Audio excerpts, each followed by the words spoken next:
संतों से मिलने की कड़ी में हम आगे बढ़ते हुए मेला क्षेत्र में ही किन्नर अखाड़े तक पहुंचे और यहाँ की संत बैठी हुई हैं। हम उनसे अब बात करेंगे और आपसे मिलवाएंगे महाराज जी से। महाराज जी सादर प्रणाम। जी जय श्री महाकाल। महाराज जी, सबसे पहले तो हमारे दर्शकों को आप अपने बारे में बता दीजिए, थोड़ा सा परिचय दे दीजिए। जी जय श्री महाकाल।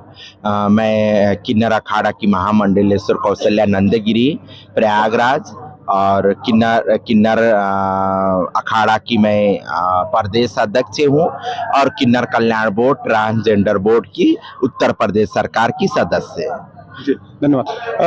महाराज जी, हमारे संतों के बारे में इस समय बहुत सारे लोग बहुत सारे वक्तव्य दे रहे हैं, हमारे धर्म ग्रंथों के बारे में बोल रहे हैं। जैसे कि आपने अभी अभी सुना होगा कि बिहार के शिक्षा मंत्री ने बोला रामचरितमानस के बारे में, एक चौपाई को लेके उन्होंने एक विवाद खड़ा कर दिया।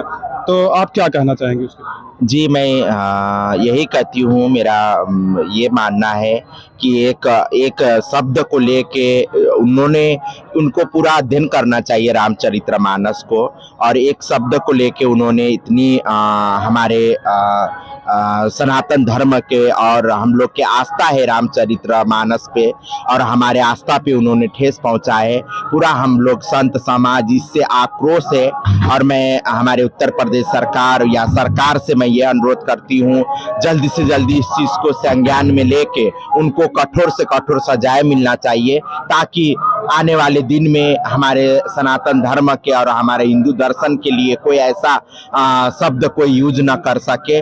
और मैं यही कहना चाहती हूँ कि राम जी ने हमेशा रामचरितमानस राम जी पे आधारित है। राम जी हमेशा किन्नरों के लिए और किन्नरों के लिए हो या कोई भी समाज के बहुत निचले स्तर के वर्ग के लिए उनका हमेशा आशीर्वाद रहा है, और उन्होंने इस चीज को दर्शाया है कि समाज में सब कोई बराबर है। हम लोग सबसे पहले इंसान है, चाहे महिला हो चाहे पुरुष हो चाहे कुछ भी है, हम लोग लैंगिकता में विभाजित नहीं है, हम लोग एक इंसान है करके इस तरीके से उन्होंने दर्शाया है। तो ऐसे इस रामचरितमानस को कौन इतनी बुरी तरीके से बता रहा है, तो ये बहुत सरासर ये गलत है। मैं बहुत निंदा करती हूँ, कठोर शब्द में निंदा करती हूँ। उनको जल्दी से जल्दी इस चीज का सजा मिलना चाहिए। आप निंदा कर रहे हैं, सारा संत समाज निंदा कर रहा है, लेकिन उस घटना के बाद तुरंत हमारे उत्तर प्रदेश के एक नेता हैं सपा के स्वामी प्रसाद मौर्य जी, उन्होंने उसी को रिपीट किया और कड़े शब्दों में उन्होंने दोहराया उस बात को। और जो चौपाई है एक शूद्र ढोल गवार शूद्र पशुनारी करके, उसी को लेके उन्होंने कहा कि पूरे रामचरितमानस को बैन कर देना चाहिए।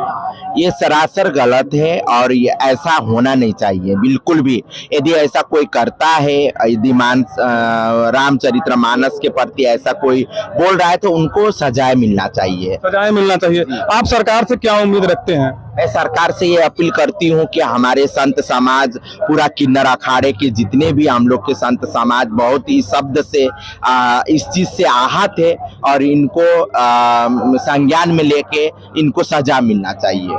जी। अच्छा महाराज जी, एक संत हैं इस समय बहुत फेमस हुए हैं, पूरे वर्ल्ड में फेमस हो गए हैं, वहाँ बागेश्वर धाम सरकार के क्या नाम है, धीरेन्द्र शास्त्री जी महाराज। तो थोड़ा सा उनके बारे में क्या कहेंगे, उनके चमत्कारों के बारे में?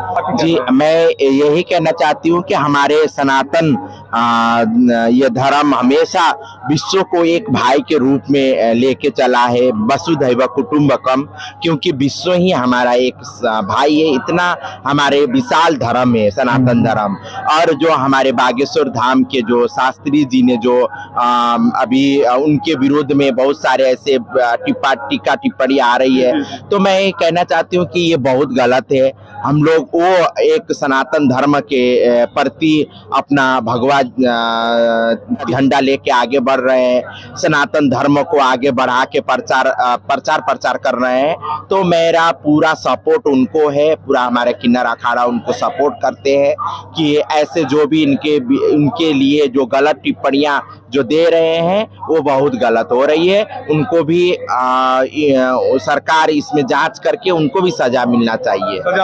ऐसे ही सनातन धर्म को हमेशा ही कटाक्ष में ला के और सनातन धर्म को एक सनातन धर्मावलंबी होने के चलते ऐसे चीज आना बहुत दुर्भाग्यपूर्ण है, क्योंकि हम लोग भारतवर्षीय हैं। तो भारतवर्ष में हमेशा सनातन धर्म प्राचीन काल में आप देखो, चाहे रामायण देखो, चाहे महाभारत देखो, हमेशा सनातन धर्म ही सबसे प्रबल है, सबसे पुराना सभ्यता है। मगर आज आते आते हमारे देश में कितने अंग्रेजों ने शासन किया, मुगलों ने शासन किया, तो हमेशा सनातन धर्म को दबा के रखा गया।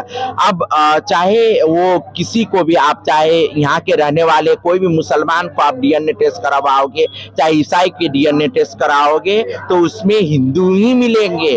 उनके जो पूर्वज थे सब हिंदुए थे, मगर आज आके उन्होंने धर्म घर कोई वापसी कर रहा है तो उन्होंने घर वापसी कराया, तो इतना कठोर शब्द उनके खिलाफ हो रही है, षड्यंत्र हो रही है, तो ये निंदनीय है। मैं निंदा करती हूँ इस चीज को। आप निंदा करते हैं इसकी। तकलीफ की बात यह है महाराज जी कि हमारे सनातन धर्म के ही लोग उनका विरोध कर रहे हैं।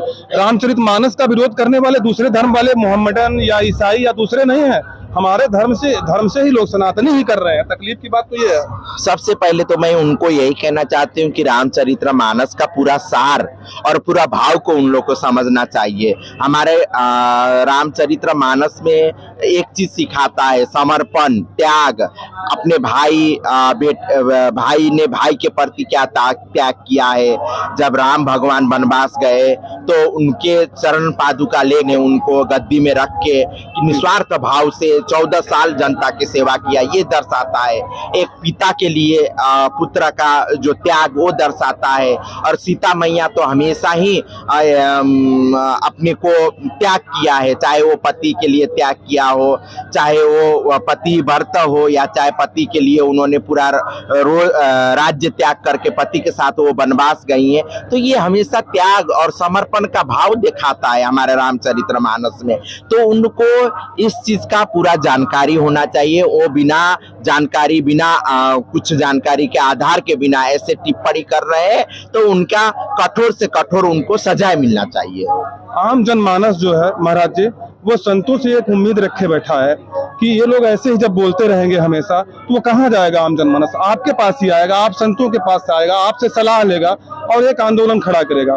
तो हम जानना चाहते हैं कि संत समाज उस आंदोलन में, या संत समाज कौन सा आंदोलन खड़ा कर रहा है अगर ये भाषा इनकी ऐसी ही रही हमेशा? तब बिल्कुल भी हमारे चाहे हिंदू दर्शन हो, चाहे हमारे सनातन धर्म में हो, इसके खिलाफ यदि कोई भी आवाज उठाएगा, इसके विरुद्ध में कोई आवाज उठाएगा, तो हम लोग चुप नहीं रहेंगे। भले अपना जान के ओहुति नहीं देना पड़े अपने धर्म के लिए, हम लोग जो भी करना रहेगा धर्म के लिए, हम लोग आगे बढ़ चढ़ के हिस्सा लेके करेंगे। हमारा किन्नर संत, हमारे किन्नर अखाड़ा इसके लिए हमेशा तत्पर रहेगा। जी महाराज जी, आपने हमें समय दिया, इसके लिए बहुत बहुत धन्यवाद आपका। सादर प्रणाम।